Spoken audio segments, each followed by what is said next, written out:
आणि विष्णू पूजन. चातुर्मासाच्या काळात भगवान शिव आणि भगवान विष्णू यांच्या पूजेचे विशेष महत्त्व मानले आहे.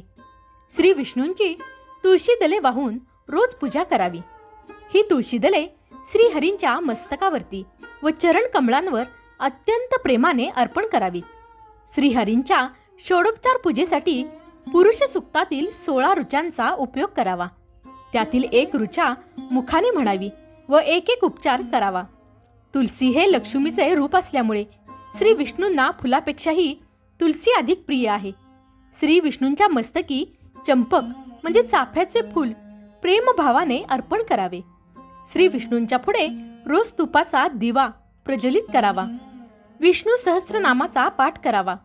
तसेच विष्णूचे एक एक नाव उच्चारून एक एक तुळशी दल चरणी अर्पण करावे. या काळात शिवाचीही पंचामृताने अभिषेक करून पूजा करावी. शिवलिंगावर सुवासिक पांढरी फुले व बेल व्हावा. त्याच्यासमोर रोज तुपाचा दिवा प्रज्वलित करावा.